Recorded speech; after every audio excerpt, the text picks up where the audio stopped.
Jangan sampai yang menahanmu dari sedekah ialah takut menjadi fakir, karena sedekah itulah yang menarik kekayaan buat dirimu. Jika dia meninggalkan suka bersedekah, itulah yang menarik kefakiran kepada dirinya. Sehingga jika ada orang yang merasakan bahwa dunia sedang lari daripadanya, jika dia mula bersedekah, niscaya dunia yang lari tadi akan kembali datang berlimpah ruah kepadanya semula, dan akan menambah yang seumpama itu lagi.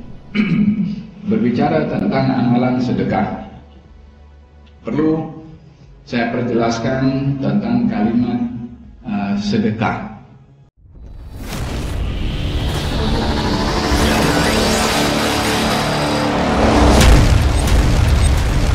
Assalamualaikum warahmatullahi wabarakatuh. نوينا التعلم والتعليم تذكر وتذكير النفع والاندفاع والإفادة والاستفادة والحث على التمسك بكتاب الله وسنة نبيه والدلالة إلى الخير والدعاء إلى الهدى ابتغاء مرضات الله وقربه وثوابه آمين اللهم آمين. Kita sambung kita punya pengajian berkitab dalam kitab yang bertajuk Petunjuk Tarekat ke Jalan Akhirat. Kita sampai kepada muka surat 111. Amalkan sedekah setiap pagi. Nah, Al-Imam Abdullah bin Al-Haddad radhiyallahu anhu wa nafa'ana bihi wa bi ulum fid darin amin mengatakan, jangan lupa bersedekah pada setiap hari dengan sesuatu apapun, walaupun sedikit saja, dan keluarkan sedekah itu di waktu awal pagi, karena bala tidak akan menembusi benteng sedekah.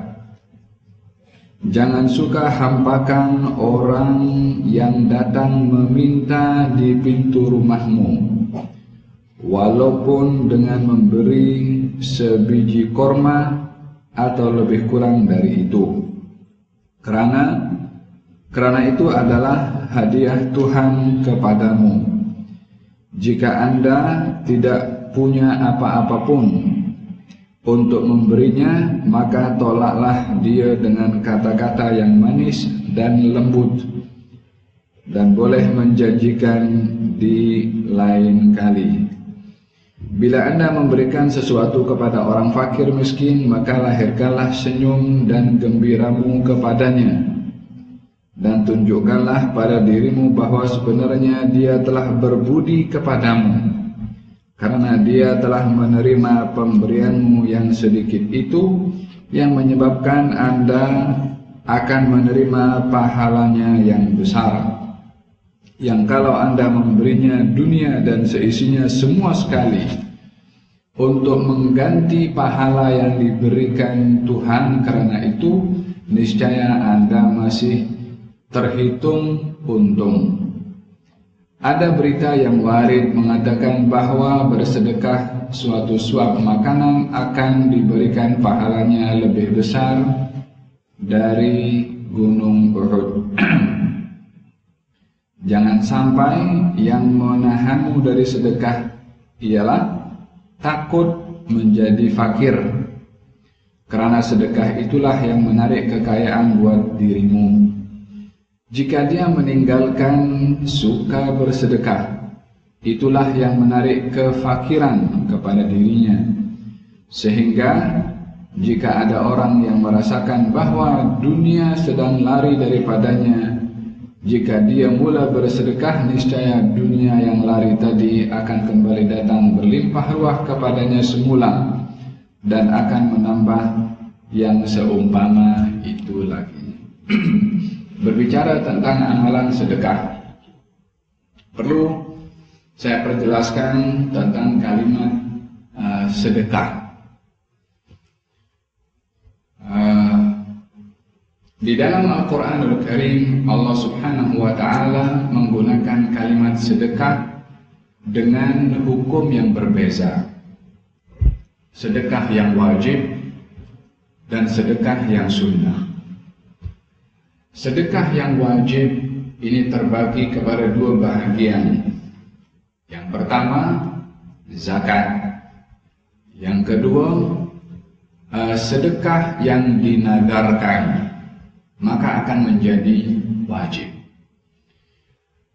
Kalimat yang digunakan oleh Allah di dalam Al-Quran pada sedekah wajib, yang artinya adalah zakat, yang zakat itu adalah wajib dan merupakan rukun agama, dalam firman Allah Subhanahu wa taala, innamas shadaqat lil fuqara wal masakin wal gharimin, dan sampai akhirnya. Sesungguhnya as-shadaqat, sedekah itu untuk fakir, miskin, orang berhutang, orang amil, dan orang mu'allaf, orang yang hamba sahaya nak membebaskan dirinya, kemudian mu'allaf sudah, kemudian ibnu sabil, orang yang bermusafir kehilangan kehabisan bekal, dan orang yang berjihad di jalan Allah. 8 asnaf itu penerima zakat yang ditetapkan di dalam Al-Quran, tapi kalimat zakatnya digunakan oleh Allah dalam Al-Quran dengan kalimat sedekah.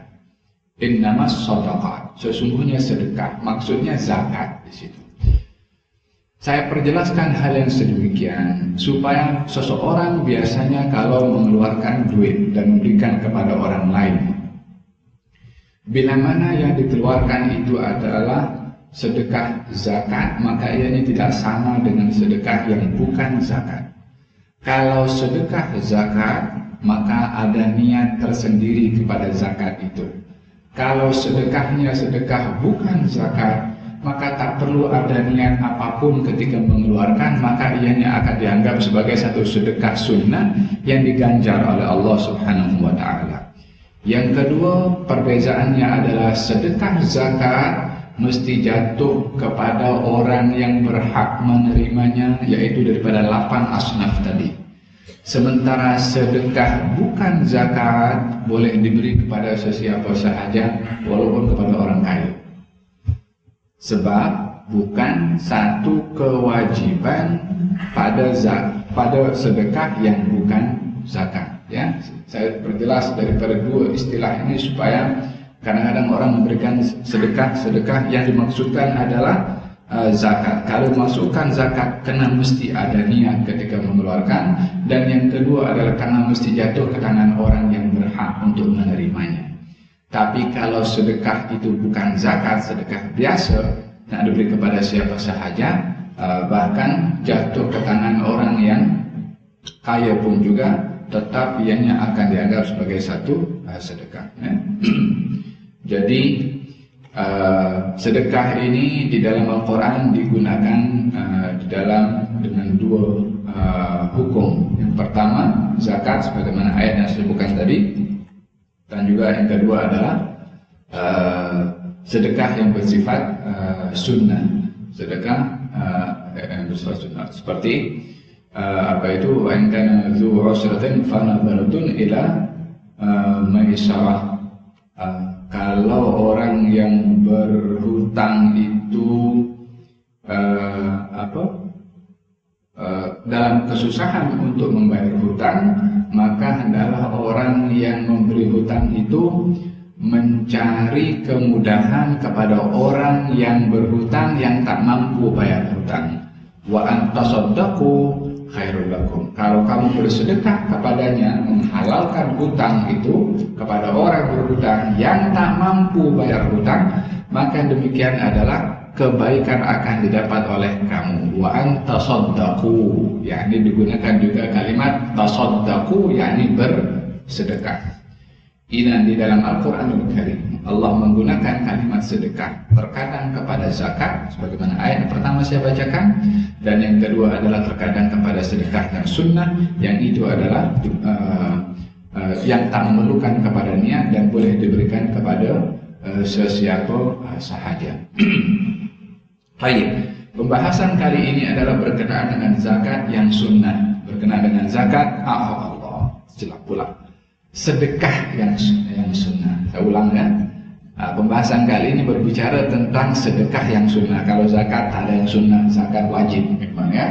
Dan itu ada pembahasan tersendiri dalam bab zakat yang kita sudah bahaskan dalam kelas yang lalu, ya kan? Kita sudah bahas tentang zakat dan ada beberapa harta yang wajib untuk dikeluarkan zakatnya, termasuk emas dan perak, atau sekarang harta simpanan, zakat perniagaan.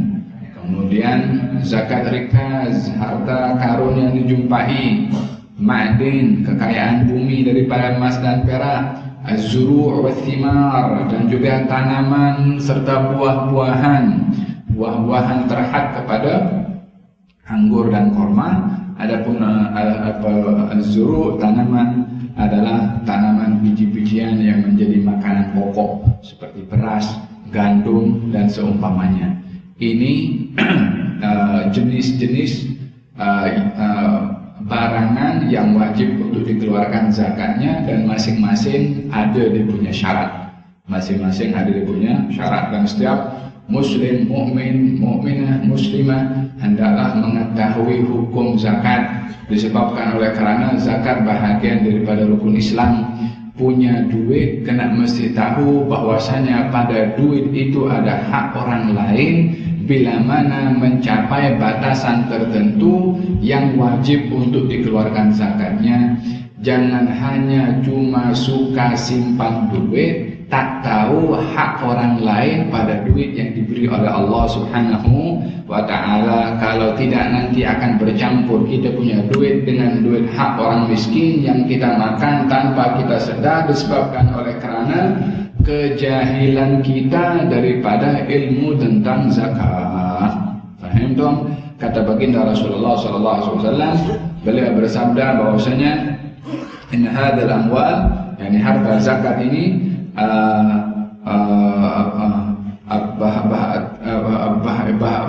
bahagian daripada hak kepada tu'khadhu min aghniyaihim ila fuqaraihim, diambil daripada harta orang yang mampu, yang mempunyai duit, diberikan kepada orang-orang miskin daripada kalangan negeri atau kampung yang di situ hidup orang-orang kaya. Yakni dalam hal ini agama menitik beratkan tentang perbezaan kedudukan orang dalam ekonomi, supaya tidak berlaku kecemburuan daripada orang miskin terhadap orang kaya, sehingga orang kaya yang hidup di sebuah negeri itu diambil harta zakatnya untuk diagihkan kepada orang miskin, khususnya yang hidup berhampiran dengan rumah orang kaya. Supaya apa? Supaya orang miskin tengok orang kaya, tidak hanya tengok kekayaannya sahaja, tetapi mendapat bahagian daripada kekayaan orang kaya tadi dengan diberikan zakat mereka kepada orang-orang miskin yang hidup di berhampiran dengan orang-orang kaya tersebut. Yakni supaya mereka pun juga mendapat hak mereka daripada harta orang kaya yang ditetapkan oleh Allah Subhanahu wa ta'ala. Ini bab zakat panjang lebar ya. Intinya bagi seorang muslim muslimah, mukmin mukminah hendaklah mengetahui tentang hal ehwal hukum zakat. Kalau tidak, datang kepada badan zakat dan menjelaskan apa kekayaan yang ada padanya untuk diberitahukan apa yang patut dikeluarkan yang menjadi hak kepada orang fakir miskin atau asnaf yang berhak untuk menerimanya. Ini berkenaan dengan zakat ya. Adapun sedekah adalah amal ibadah sunnah. Saya sebutkan tadi sedekah yang wajib ada dua ya. Satu zakat, yang kedua adalah sedekah yang bernadar. Contohnya orang bernadar, saya bernadar untuk bersedekah 10.000 contohnya. Maka hukum bersedekah 10.000 tadi menjadi wajib karena nadarnya. Kalau dia tidak bernadar, ya tidak wajib karena bukan zakat. Yang zakat tak payah nadar pun memang wajib. Tapi kalimat nazar pada sedekah akan menyebabkan duit yang dikeluarkan tadi sejumlah yang disebutkan wajib untuk dikeluarkan disebabkan karena nazarnya tadi. Seperti mana nazar untuk berpuasa sunnah, seperti mana nazar untuk pergi umrah, atau bernazar untuk apa saja jenis kebaikan yang dinazarkan, maka perbuatan baik yang awalnya tidak wajib, bila mana dinazarkan maka perbuatan tadi menjadi wajib karena nazarnya. Kemudian jenis yang ketiga daripada sedekah, sedekah yang sunnah, yaitu pembahasan kita sekarang ini, yakni digalakkan kita untuk bersedekah. Kata Imam Al-Haddad mengatakan kita digalakkan untuk bersedekah setiap hari dan khususnya di awal pagi. Apa sebabnya? Ada beberapa sebab. Di antaranya adalah untuk menolak bala yang turun dari Allah Subhanahu wa ta'ala, akan tertolak dengan as-shadaqah, dengan sedekah. Yang kedua, setiap pagi. Dalam hadis Nabi Muhammad sallallahu alaihi wasallam, beliau bersabda, setiap pagi, kata baginda Rasulullah, malaikat akan berdoa kepada Allah. Kata malaikat berdoa kepada Allah, Allahumma a'ti munfiqan khalafa wa a'ti mumsikan talafa. Ya Allah, berikanlah kepada orang yang bersedekah di pagi ini ganti pada sedekahnya. Ya Allah, berikan kepada orang yang kedekut pada hari ini kehancuran kepadanya. Yakni anjuran untuk bersedekah khususnya di waktu pagi, karena bertepatan dengan doa malaikat di waktu pagi mendoakan kepada orang-orang yang bersedekah. Maka dalam hal ini dua perkara. Yang pertama, galakan untuk bersedekah yang setiap hari. Yang kedua adalah bersedekahnya dalam setiap hari itu digalakkan di waktu pagi untuk bertepatan dengan dua perkara. Yang pertama tolak bala, yang kedua adalah untuk mendapatkan keberkatan doa daripada para malaikat yang mendoakan kepada orang-orang yang suka bersedekah. Baik, hada berkenaan dengan bersedekah, ya. Kata beliau mengatakan walaupun sedikit, walaupun hanya seringkit, walaupun hanya 50 sen. Intinya istiqamah tiap hari. Kalau kita segan nak bagi sedikit, umpamanya letakkan dalam tabung atau envelope umpamanya, falhasil biasakan untuk mengeluarkannya. Lama kelamaan tangan ini akan menjadi ringan bersedekah. Tangan itu menjadi ringan untuk memberi, dan perkara yang mencabar kepada seseorang itu adalah kecintaannya kepada keduniaan. Dan setiap orang cinta kepada hartanya, dan seseorang akan tercabar bila mana mengeluarkan hartanya, lebih-lebih lagi dalam jumlah yang besar. Untuk kita dapat senang hati ketika bersedekah, lapang dada ketika bersedekah dengan jumlah yang besar, maka biasakan dengan berinfak dan bersedekah dengan jumlah yang kecil. Sedekah ini dia bukan hanya sekedar pemberian, ya, tapi dituntut dalam bersedekah tibu nafsin. Apa itu tibu nafsin? Keadaan hati dan jiwa ketika bersedekah berat ke, macam nak letak itu nak tarik balik, atau dia memberi seronok. Ini masing-masing jawablah, ya. Saya tak tahu bagaimana keadaan masing-masing ketika bersedekah. Tetapi kebiasaannya orang bila mana bersedekah tali ulur dengan tangannya sendiri, sebab dicabar perasaannya sendiri yang suka kepada harta. Kata baginda Rasulullah SAW menggalakkan kepada orang bersedekah, antibi nafsin. Antibi nafsin. Apa tibi nafsin?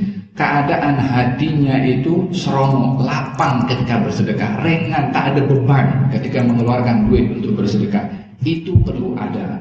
Tapi untuk mengadakan tibu nafsin tadi, kita kena berlawanan dengan beratnya hati dulu. Tak mudah untuk orang terus dengan sekilap mata terus akan ringan dada untuk memberi. Dia perlu berhadapan dengan cabaran, perlu ada terapi, berusaha, latih dulu, beri sedikit, satu.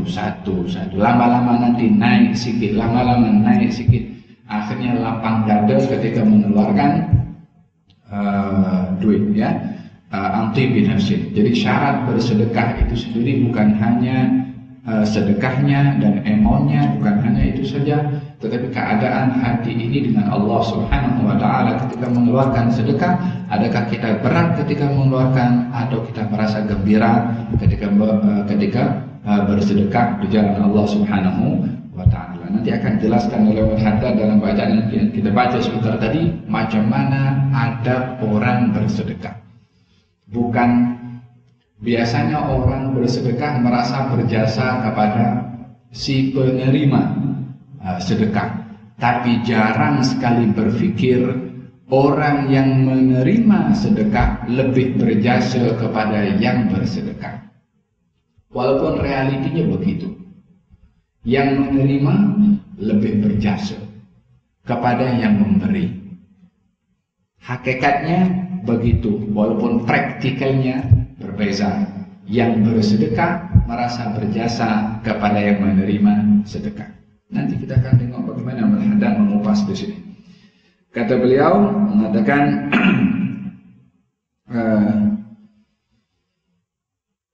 jangan suka hampakan orang yang datang meminta di pintu rumahmu. Kehidupan kita ini berhadapan dengan berbagai macam dugaan. Di antaranya adalah dugaan orang yang meminta-minta, lebih-lebih lagi bila mana ia meminta lebih dari sekali. Dan orang yang sama, masalah yang sama, baik itu untuk sumbangan pondok pesantren, madrasah tahfiz, anak yatim, dan seumpamanya. Khususnya bila mana bulan Ramadan, kerap datang orang meminta-minta. Kebanyakan atau ada yang melihat ini jangan-jangan tipu, mungkin tak betul. Hal-hal seperti ini mungkin ada betulnya, tapi mungkin tidak betul, sebab kita tidak tahu sejauh mana orang itu betul atau jujur atau tidak di dalam meminta-minta. Tapi bagi kita,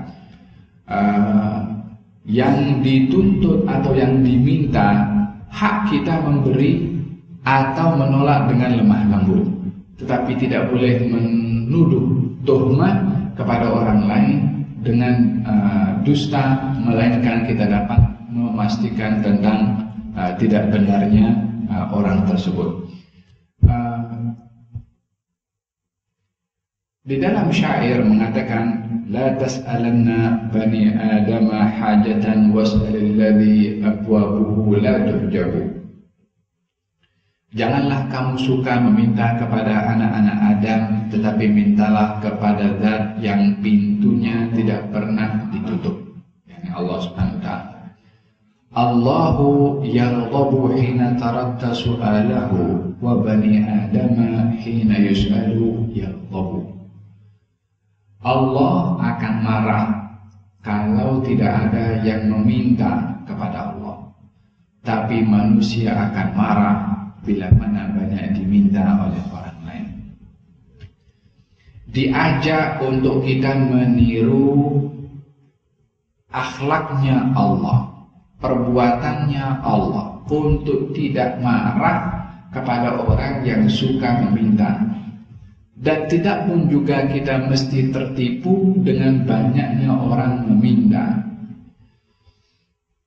Sejauh mana batasan kita melihat kepada orang yang meminta, sejauh itulah yang kita boleh lakukan, tidak lebih daripada itu. Lebih daripada itu seperti tuhmahan, dusta, tipu, dan seumpamanya, tidak hak bagi kita. Kalau nak kasih, kalau tidak pun tolak dengan lemah lembut sebagaimana dinasihatkan oleh Imam Abdullah bin Alwi Al-Haddad. Nah,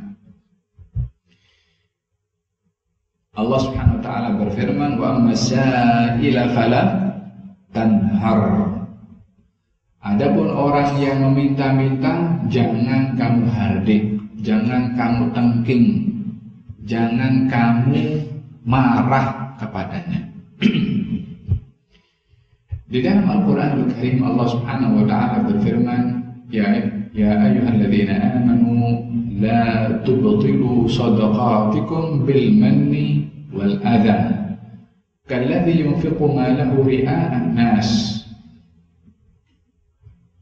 Wahai orang-orang beriman, janganlah kamu membatalkan ganjaran pahala sedekah kamu dengan al-man wal adha. Al-man wal adha. Kalladzi yunfiqu malahu ria'an nas. Apa itu al-man? Apa itu adha? Nanti saya jelaskan. Umpama orang yang dia bersedekah ria'an nas, yakni riya, nak tunjuk dia bersedekah. Apa itu al-man? Apa itu adha? Al-man, orang yang merasa berjasa kepada orang yang menerima dan mengungkit-ungkit jasanya kepada orang yang menerima. Itu al-man, suka mengungkit ihsannya kepada orang yang menerima ihsan. Perbuatan ini akan menggugurkan pahala ihsan orang itu kepada si penerima ihsan. Itu al-man. Lihat dalam hadis Nabi SAW beliau bersabda, ada beberapa golongan, 3 golongan yang tidak dipandang oleh Allah, tidak diberi ruang untuk bercakap kepada Allah, dan tidak akan disucikan oleh Allah. Di antaranya adalah al-mannan, orang yang suka ungkit dia punya ihsan, kebaikan kepada orang lain. Apa sebab kita dilarang mengungkit ihsan kepada orang? Disebabkan ihsan yang kita lakukan kepada orang hakikatnya bukan kita yang buat. Kita tidak akan mampu berbuat ihsan kepada orang kalau Allah tak bagi kepada kita sesuatu yang kita agihkan sesuatu itu kepada orang lain, baik itu berupa harta ataupun bantuan ataupun apa saja. Kalau bukan Allah yang bagi, maka kita tak mampu akan bagi kepada orang. Lalu kalau begitu, yang kita dapat daripada Allah kita bagi kepada orang, hakikatnya pemberian itu datang daripada Allah Subhanahu wa ta'ala, bukan daripada kita. Dan ini adalah untuk menuntut ketelusan kita di dalam bersedekah, supaya tidak ada apa-apa hubungan antara kita dengan sedekah yang kita berikan, kecuali ganjaran yang kita harapkan daripada Allah Subhanahu wa ta'ala. Wa yut'imuna at-ta'ama 'ala hubbihi miskinan wa yatiman wa asira innama nut'imukum liwajhillah la nuridu minkum jazaa'an wa la syukura. Dalam surat Al-Insan Allah berfirman, sesungguhnya kami memberi makan sedekah kepada kamu wahai orang-orang yang memberi sedekah karena Allah. Oleh sebab itu kami tidak mengharapkan apa-apa balasan daripada kamu wahai si penerima, lah kalimat terima kasih pun juga aku tidak mengharapkan. Dan ini ikhlas di dalam bersedekah. Memang tidak mudah, cakap senang.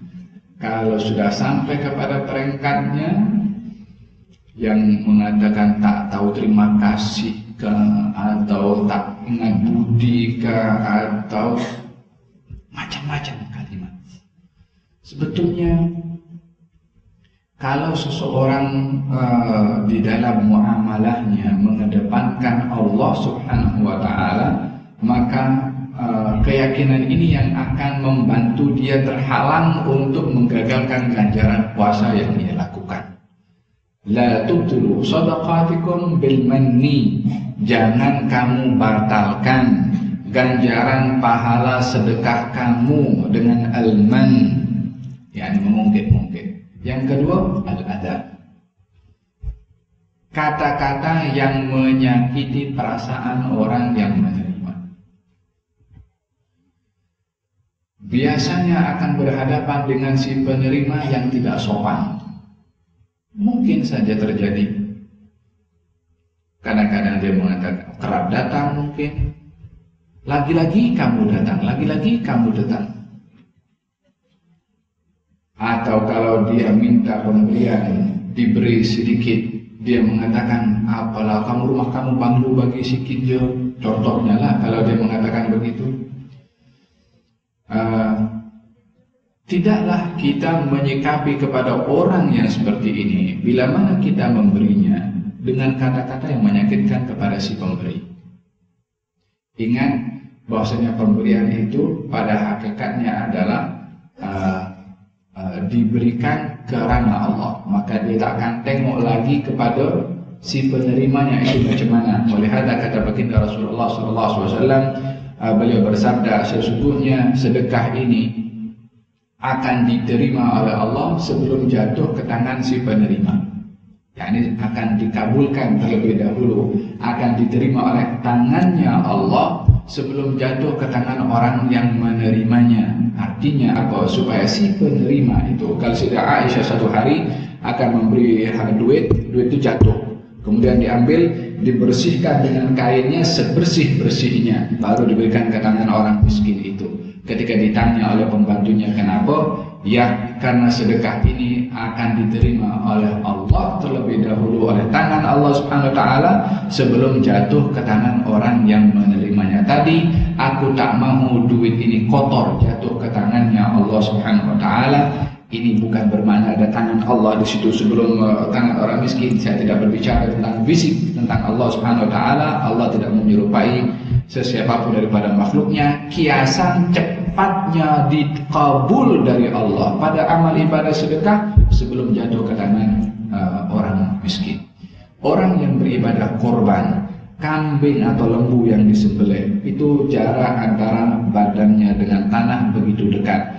Tanah, kata baginda Rasulullah, wahai Siti Aisyah, wahai Fatimah, saksikanlah sembelihan kamu itu karena darah daripada kambing yang disembelih itu akan diterima oleh Allah sebelum jatuh ke tanah. Cepatnya juga kabul dari Allah Subhanahu wa taala kepada amal ibadah sedekah. Dan orang yang bersedekah bila mana memahami konsep sedekah itu kepada Allah Subhanahu wa taala dengan lapang dada dan juga ikhlas karena Allah Subhanahu wa taala, maka itu ibadah yang berkesan.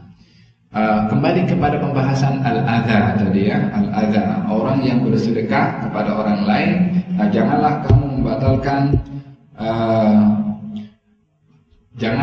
kamu membatalkan pahala sedekah kamu dengan al-man wal-adha. Al-man saya sudah jelaskan, al-adha kata-kata yang menyakiti perasaan orang yang menerima pemberian tadi. Di zaman Sayyidina Umar bin Khattab radhiyallahu anhu warḍah, beliau didatangi oleh seorang yang mulutnya ini selalu menyakiti perasaan orang. Namanya siapa itu ya?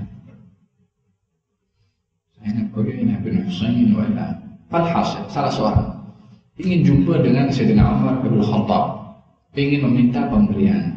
Maka datang kepada Amirul Mukminin Umar. Ketika itu ada seorang lagi sahabat Nabi bersama dengan Sayyidina Umar bin Khattab, dan datanglah seorang yang meminta-minta ini, mengatakan kepada Sayyidina Umar, Amirul Mukminin, untuk memberikan pemberian. Maka diberikan oleh Sayyidina Umar bin Khattab. Setelah menerima, si penerima ini mengatakan kepada Sayyidina Umar bahwasanya, ya Amirul Mukminin, pemberian kamu ini sedikit dan kamu ini bukan orang pemurah dalam pemberian, kedekut kamu ini. Berkata demikian kepada seorang pemimpin kaum muslimin, digelari dengan ketegasannya dan disegani oleh ramai, termasuk daripada kalangan pembesar-pembesar as-sahabah. Sayyidina Umar dikenali dengan tegas dan juga disifatkan disegani oleh orang yang garang. Tapi orang ini mengatakan demikian kepada Sayyidina Umar bin Khattab, maka Sayyidina Umar marah pada ketika itu. Ketika nampak naik marah Sayyidina Umar untuk memarahi kepada orang itu, diingatkan oleh salah seorang sahabat Nabi yang lain yang ada di majelis itu, mengatakan kepada Sayyidina Umar, ya Amirul Mukminin, sesungguhnya Allah berfirman kepada Rasulnya di dalam Al-Quran, khudhil afwa wa'mur bil urfi wa'arid 'anil jahilin. ambillah sifat maaf untuk diberi kepada orang, ajaklah orang untuk berbuat baik, dan juga berpalinglah daripada perangai orang-orang yang jahil. Ini orang yang bercakap kepada kamu tadi termasuk daripada orang jahil yang kamu diperintah untuk berpaling daripadanya, yakni tidak melayan dengan perbuatan jahil juga. Maka Sayyidina Umar ketika dibacakan ayat tadi, maka dia terdiam dan dia mengulang balik ayat tersebut. Khudhil afwa wa'mur bil 'urfi wa'rid 'anil jahil. Khudhil afwa wa'mur bil 'urfi wa'rid 'anil jahil. Yani panasnya emosi tadi itu diredakan dengan temperatur dengan Al-Quranul Karim. Khudhil afwa wa'mur bil 'urfi wa'rid 'anil jahil. Turun sedikit khudhil afwa sampai sejuk. Lepas itu ditinggalkan, tak dimarah, tak dimaki, tak dihardik. Demikian menyikapi kepada orang yang meminta. Bila mana yang meminta itu tidak sopan, bukanlah kita justru mengungkit-ungkit apa yang kita bagi ataupun mengeluarkan kata-kata yang menyakiti kepada perasaan orang yang menerima, karena kata-kata yang menyakiti itu akan menggugurkan pahala sedekah yang kita beri. Sudahlah rugi duit dikeluarkan, pahala tak dapat dua-dua, la dunia wala akhirat kita dapat. Dan yang rugi adalah kita. Disebabkan apa? Disebabkan tidak mengikuti nasihat daripada Allah Subhanahu wa ta'ala. Di dalam Al-Quranul Karim Allah menceritakan qaulun ma'rufun wa maghfiratun khairun min shadaqatin yatba'uha adhan. Berkata manis, qaulun ma'ruf, berkata manis, berkata lembut, berkata baik kepada siapa? Kepada si peminta yang tidak sopan. Wa maghfiratun, atau memaafkan kepada perangai orang yang meminta yang tidak sopan. Lebih baik daripada kamu memberi kepada si peminta yang tidak sopan dengan kamu maki atau hardik atau menyakiti perasaan orang yang meminta tadi. Jangan kasih tak apa, tapi jangan menyakiti perasaan. Lebih baik daripada mengasih tetapi dimaki atau disakiti perasaan orang yang meminta tadi. Qaulun ma'ruf, berkata yang baik, wa maghfiratun, memaafkan kepada si peminta yang tidak sopan, lebih baik berbandingkan kepada memberi sedekah tetapi sedekah itu diikuti dengan kata-kata yang menyakiti perasaan orang yang menerima sedekah. Dan di dalam bersedekah ini ada beberapa adab. Yang pertama, ikhlas. Tanda ikhlas tidak mengharapkan apa-apa daripada orang yang diberi, walaupun kalimat terima kasih. Kedua, bersedekahlah setiap hari. Yang ketiga, bersedekahlah di awal pagi. Yang keempat, jangan menghardik, menyakiti orang yang meminta walaupun tidak sopan. Kelima, memaafkan kepada orang yang meminta walaupun tidak sopan. Yang keenam, tidak mengungkit-ungkit ihsan kita kepada orang yang menerima.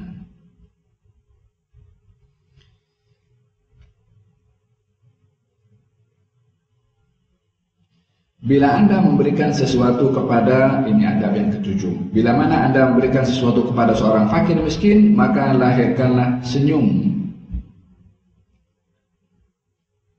Tersenyum kepada orang yang meminta, yakni supaya apa? Supaya orang yang meminta itu tidak tergores perasaannya dengan muka masam kita, muka garang kita, supaya dirinya tidak merasa terhina dengan meminta-minta.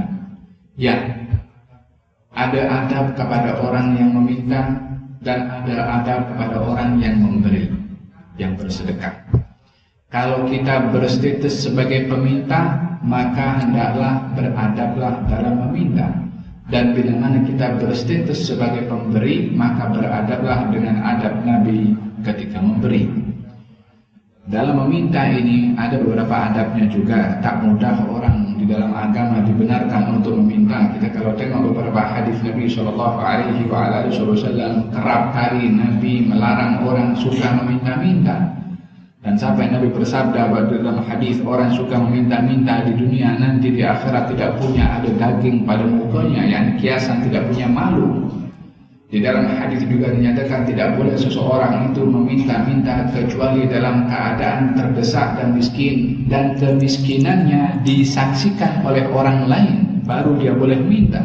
Dia tak semudah macam mana kita lihat di beberapa tempat tepi jalan atau di mana untuk meminta-minta dan seumpamanya. Kalau orang itu di dalam meminta-minta tidak beradab, maka kita jangan tidak beradab kalau kita sebagai seorang pemberi. Nah, dalam hal ini kata Imam Al-Haddad mengatakan bahwasanya seseorang yang memberi hendaklah menampakkan happy, wajah itu ceria, jangan nampak muka garang, sehingga orang yang meminta akan tergores perasaannya. Orang meminta segan, orang meminta sedikit banyak kecewa di dalam hatinya, sudahlah dia jatuh air muka meminta, lagi merasa malu dengan sikap orang yang memberi, yang menghina kepada orang yang meminta. Karena tidak semua orang yang meminta dalam keadaan, tidak semua orang yang meminta menipu dalam permintaannya, tapi terpaksa juga untuk meminta, sehingga datang menebalkan muka untuk meminta karena kondisi keadaan yang mengharuskan atau memaksa kepadanya untuk meminta-minta kepada orang lain. Apa hikmah kita menampakkan keceriaan pada wajah ketika memberi kepada orang yang meminta? Adalah untuk tidak menjatuhkan air muka orang yang meminta tadi, dan juga untuk melatih diri berhadapan dengan orang yang meminta-minta dengan menampakkan keceriaan. Dan tunjukkanlah pada dirimu bahwa sebenarnya dia telah berbudi kepadamu. yakni yang meminta berbudi kepada kita, yang meminta berjasa kepada kita, bahkan jasanya adalah lebih besar berbandingkan kepada jasa kita kepada dia. Apa sebabnya? Diumpamakan oleh Al-Haddad, kalau kita punya dunia dan seisinya diberikan kepada orang yang meminta tadi, berbandingkan dengan apa yang Allah bagi kepada kita, ganjaran daripada sedekah kita kepada orang, ganjaran Allah lebih besar kepada kita berbandingkan pemberian kita kepada orang yang menerima. Kalau begitu, yang bertuah itu lebih adalah si pemberi, bukan si penerima. Si penerima dapat duit saja, si pemberi dapat ganjaran yang disimpan oleh Allah Subhanahu wa taala di surga dan juga di dunia dengan dilipat gandakan, dijaga oleh Allah daripada bala, dapat keberkatan kepada rezeki yang diberikan oleh Allah, belum lagi ganjaran di surga yang disimpan oleh Allah Subhanahu wa taala, maka dia mendapat keuntungan lebih berbandingkan kepada yang menerima. Ini adab kepada orang yang memberi ketika bersedekah. Nah, hal berkenaan dengan hal-hal yang terkait dengan masalah as-sadaqah.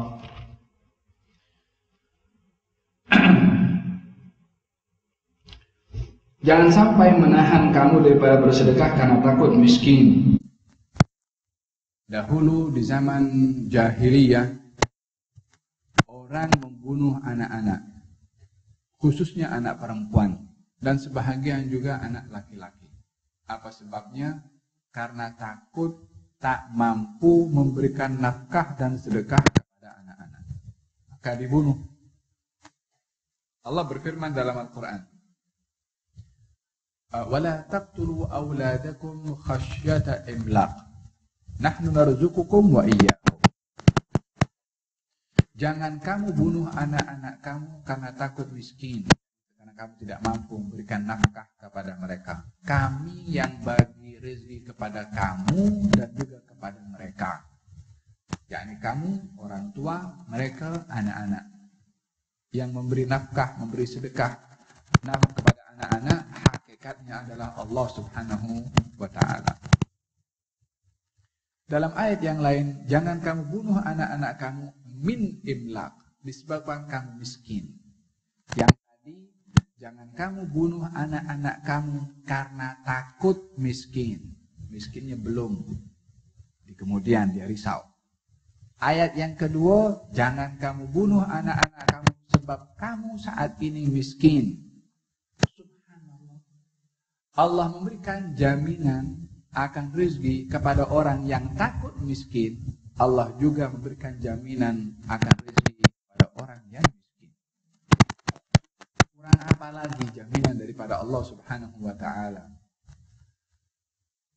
Nahnu narzuqukum wa iyyahum. Kami yang bagi rezeki kamu dan mereka. Dalam ayat yang lain, kami bagi rezeki mereka dan kamu. 2 kali diulang oleh Allah. Ayat itu menyerupai satu dengan yang lain dengan sebab yang berbeza. Jaminan daripada Allah akan rezeki. Dan di sini orang itu bila mana bersedekah dan terlintas dalam hatinya perasaan takut miskin, ketahuilah suara itu datangnya daripada syaitan. Asy-syaitanu ya'idukumul faqra wa ya'murukum bil fahsya. Syaitan menjanjikan kepada kamu miskin dan menyuruh kamu untuk berbuat keji. Dijanjikan oleh syaitan miskin, jangan kasih keluar nanti. Kadang-kadang ditipu oleh syaitan, simpan kamu punya duit tak payah bersedekah, nanti kamu boleh pergi umrah. Nah, contohnya. Ditipu dengan cara yang masuk di akal kita. Kadang-kadang tipuan syaitan itu menggunakan hujah-hujah yang baik. Seperti mana syaitan menipu kepada Nabi Adam ketika makan buah yang dilarang oleh Allah. Katanya, kamu kenapa tahu tidak kamu kenapa dilarang oleh Allah makan buah-buahan ini? Kalau kamu makan buah-buahan ini, kamu akan menjadi malaikat. Atau kamu kekal dalam surga. Illa an takuna malakaini atau takuna minal khalidin. Kalau kamu makan, kamu jadi malaikat di surga. Taat kepada Allah, tak bermaksiat. Kalau tidak pun juga kamu kekal di surga kalau kamu makan. Jadi dijanjikannya hal-hal yang nampaknya positif.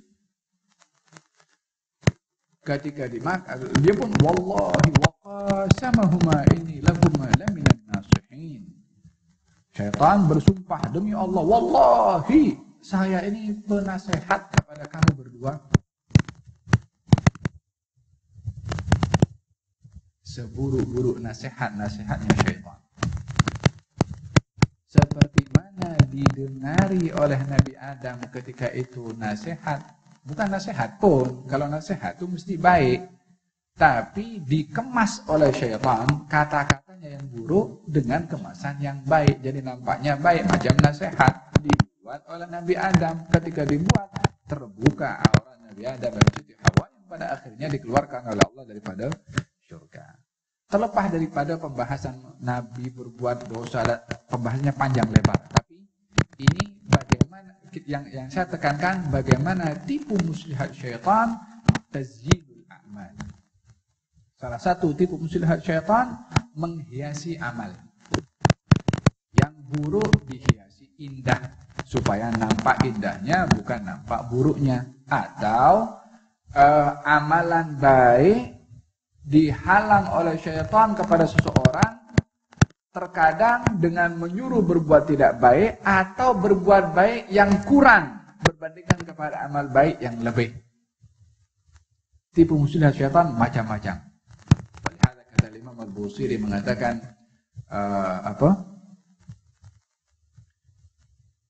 janganlah kamu taat kepada nafsu dan juga syaitan, wa'sihima. Dan bermaksiatlah kamu kepada nasihat syaitan dan hawa nafsu. Wa in huma mahdhakan nushah fattahimi. Kalau keduanya, hawa nafsu dan syaitan, menasihati kepada kamu nasihat yang baik, tuduh dulu, tuhmah dulu. Tak ada syaitan bagi nasihat baik. Namanya saja syaitan. Fahim dong? Yang menjanjikan miskin adalah syaitan. Asy-syaitanu ya'idukumul faqra. Syaitan menjanjikan kepada kamu miskin. Simpan duit, tak apa. Nanti boleh pergi umrah. Bawa keluarga pergi umrah bersama. Jangan bagi kepada orang. Contohnya. Alhasil 1001 tipu muslihat daripada syaitan. Kalau tertanam dalam hati ini ketika bersedekah, takut kepada miskin, takut kepada fakir, lawan. Macam lawannya keluarkan. Walaupun berat. Ya, walaupun awalnya berat, macam saya kata tadi, sesuatu akan mudah menjadi bila mana dibiasakan. Apa kata pepatah Melayu itu? Kalau bisa lah biasa, apa katanya? hal hasil macam itulah, latih dulu dengan yang paling mudah untuk mendapatkan keringanan kepada yang lebih.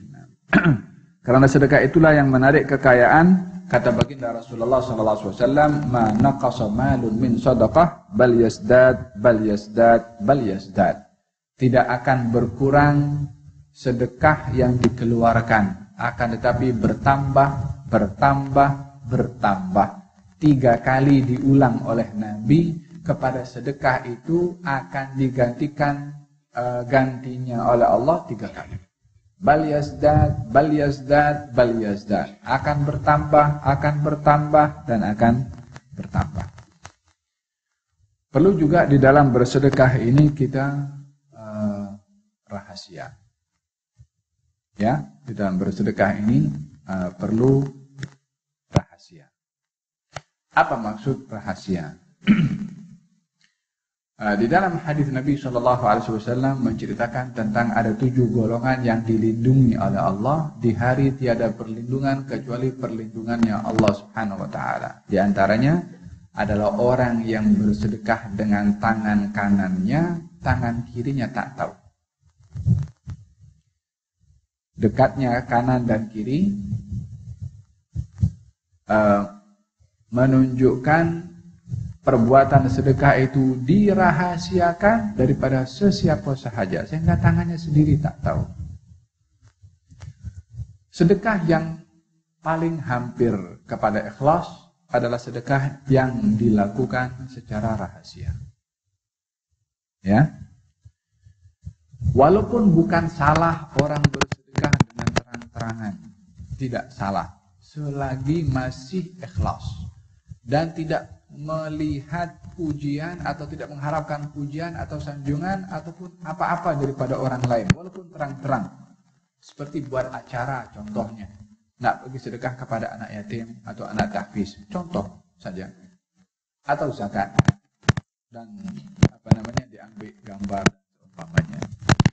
Sedekah seperti ini adalah sedekah terang-terang yang di dalam agama tidak dilarang kalau tidak ada unsur riya. Yang dilarang adalah bila mana ada unsur riya atau nak mendapatkan kemasyhuran atau mendapatkan publicity, baik dia bersedekah terang-terang atau sembunyi. Di dalam Al-Quranul Karim Allah Subhanahu wa taala berfirman,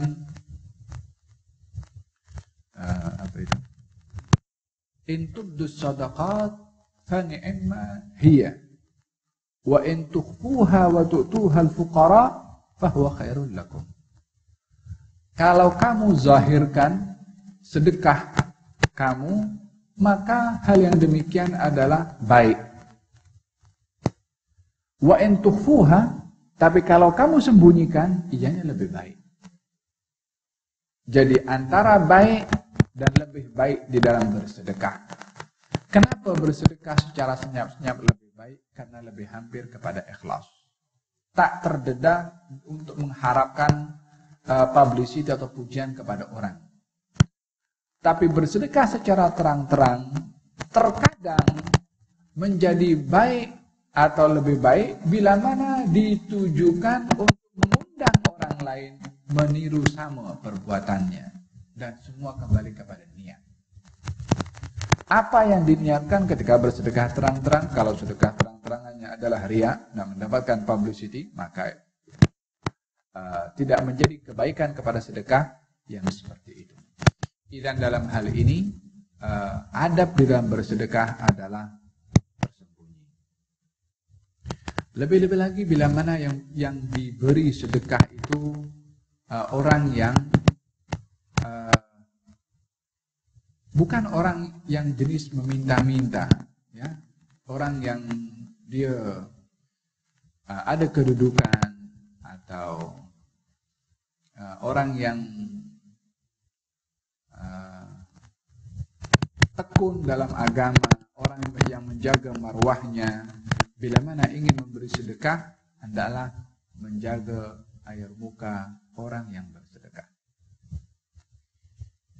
Baik itu memberi sedekah kepada guru tahfiz di sekolah.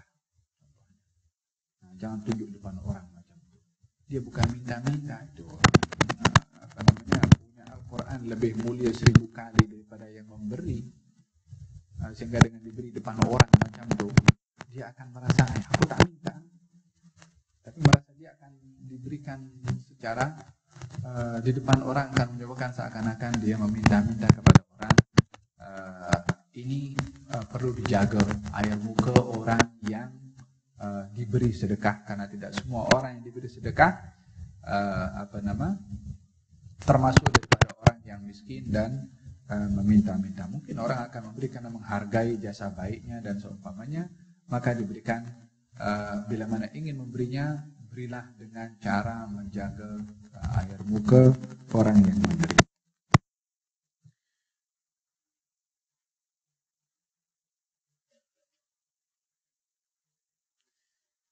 Bab yang terakhir, saya sudah tinggal 8 menit. Ketahuilah bahwa sedekah itu ada banyak manfaatnya, baik yang segera, yakni di dunia, apatah lagi yang ditangguhkan, yakni di akhirat.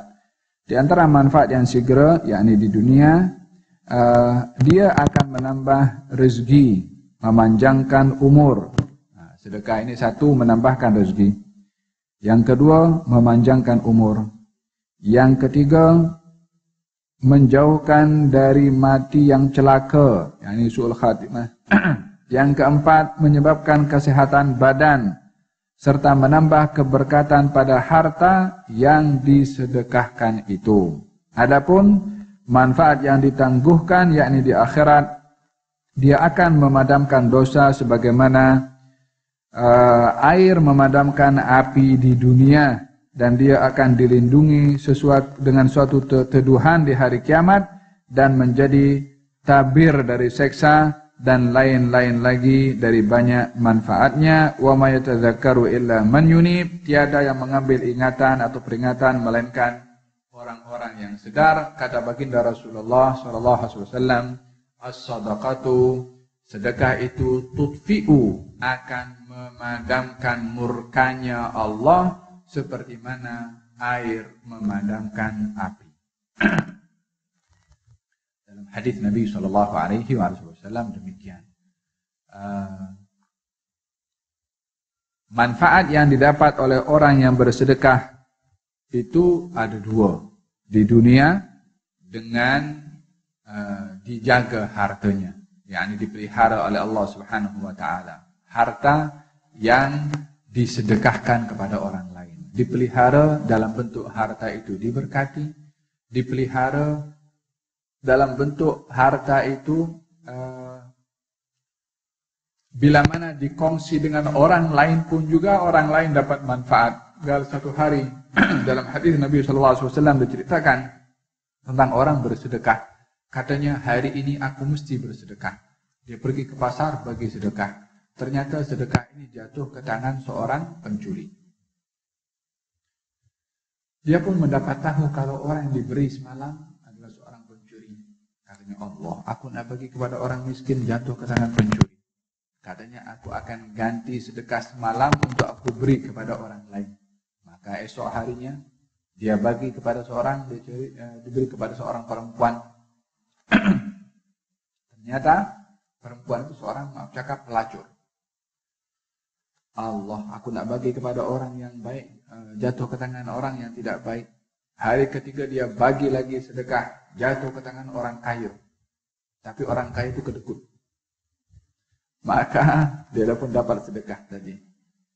Subhanallah, 3 kali dia bersedekah dan tidak menepati kepada orang yang berhak menerima sedekah. Tapi keberkatan itu sedekah mengubah perangai 3 orang tadi menjadi baik. Yang pertama, si pencuri ketika menerima sedekah, katanya, ini semua gerakan hati yang diberikan oleh Allah kepada orang itu. Si pencuri itu mengatakan, aku tak mencuri pun juga, aku dapat rezeki dari Allah Subhanahu wa taala dengan cara halal, tidak berdosa. Yang kalau aku mencuri, aku berdosa walaupun dapat duit juga, tapi ini Allah bagi dengan cara yang elok walaupun tanpa aku mencuri. maka dia bertaubat, Allah aku mohon ampun, mulai dari hari ini aku percaya kepada engkau, akan rezeki yang kau jamin kepada aku takkan mencuri lagi. Maka dia berhenti dan bertaubat daripada mencurinya. Yang kedua, orang perempuan yang mencari nafkahnya dengan cara demikian, dia mengatakan, aku pun tak berbuat hal yang sedemikian, Allah pun bagi rezeki kepada aku dengan cara yang halal, yang sebelumnya dilakukan dengan cara yang haram. Maka dia pun bertaubat kepada Allah Subhanahu wa taala, keberkatan daripada sedekah yang ikhlas. Yang ketiga, orang yang kaya. Katanya, selama ini aku menjadi orang yang kaya berada, tapi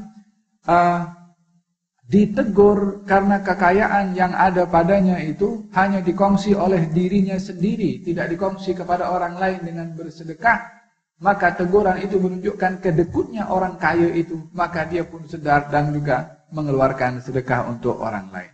Ini kesan daripada sedekah yang ikhlas kepada si penerima, apatah lagi kepada yang memberi.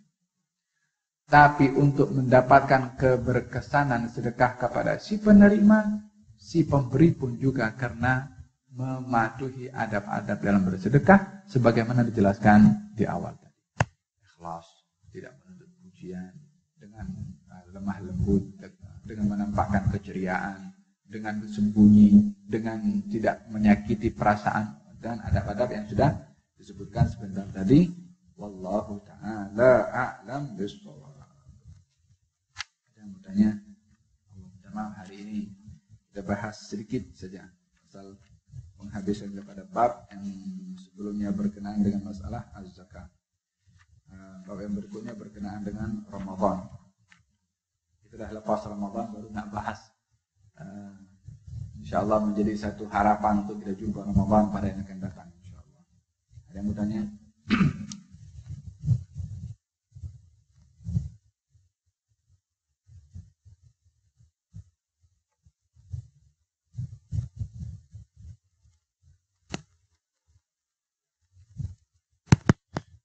Bersedekah kepada binatang. Naam. Dalam hadis Nabi sallallahu alaihi wa ala alihi wasallam, likulli kabidi ratbin sadaqah. Setiap kepada makhluk yang ada jantung yang bergerak, bila mana diberikan sesuatu maka ianya bahagian daripada sedekah juga. Ya, walaupun kepada binatang. Kita pun kerap mendengarkan tentang peristiwa seorang perempuan yang dia memberikan minum kepada anjing. Hanya itu bahagian daripada sedekah yang diberikan kepada seekor anjing. Allah ampunkan dosanya dan Allah masukkan dia ke dalam syurga. Hanya di dalam memberikan satu keutamaan kepada siapa untuk memberikan sedekah, tentunya adalah kepada fakir miskin sebagai seorang insan mukallaf dan saudara kepada kita yang lebih mempunyai hak untuk mendapatkan bahagian daripada sedekah kita kepada mereka. Kalaupun binatang yang kita beri makan itu adalah binatang yang kita bela di rumah, itu bahagian daripada, nak kata keluarga, boleh juga dikatakan keluarga. Dah wajib nafkahnya kepada binatang. Jadi nafkah ini, kita kalau bahas dalam bab fiqah, ada bab nafkah kepada binatang yang dipelihara di rumah. Kalau tak nak bagi nafkah kepada binatang yang dipelihara, jangan pelihara binatang di rumah. Kalau nak pelihara, wajib kena beri nafkah, bahagian daripada family juga. Jadi dalam hal ini, nafkah kepada binatang yang dipelihara menjadi satu kewajiban. Tapi yang dikatakan sedekah adalah bila mana kucing itu kucing liar, kucing di luar sana, maka kita bagi kepada dia pun bahagian daripada sedekah yang sunnah. Adapun binatang peliharaan, sedekahnya adalah wajib. Kalau tidak, maka akan berdosa. Dan kita mendengar itu suatu perempuan yang memiliki seekor kucing dan diikat, tidak diberi makan. Kata baginda Rasulullah, dia masuk neraka disebabkan oleh kerana tidak memberikan rahmat atau kasih sayang walaupun kepada seekor kucing. Soalnya.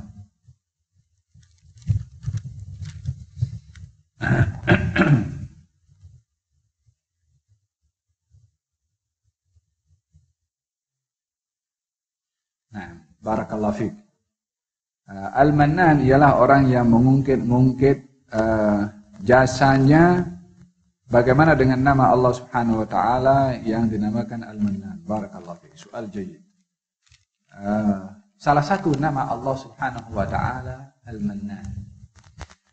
Di antara makna Al-Mannan selain daripada orang mengungkit-ungkit adalah namanya Al-Mannan itu makna yang lainnya, orang yang memberi hadiah yang amat besar, yang diberi tidak dapat membalas kepada yang memberi.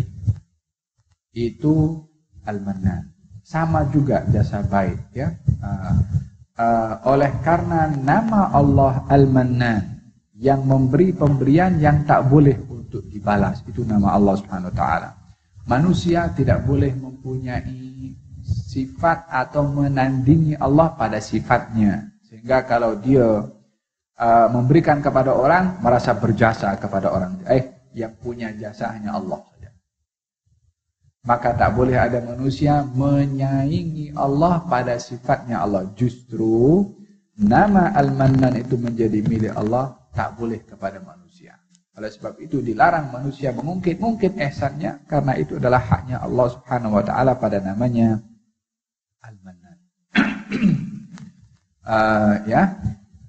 Jadi nama Allah Al-Mannan adalah yang maha berjasa, yang maha memberi, yang tidak boleh dibalas pemberiannya karena terlalu besarnya. Dalam Al-Quranul Karim Allah berfirman, laqad mannallahu 'alal mu'minina idh ba'atha fihim rasulan min anfusihim yatlu 'alaihim ayatihi wa yuzakkihim wa yu'allimuhumul kitaba wal hikmah.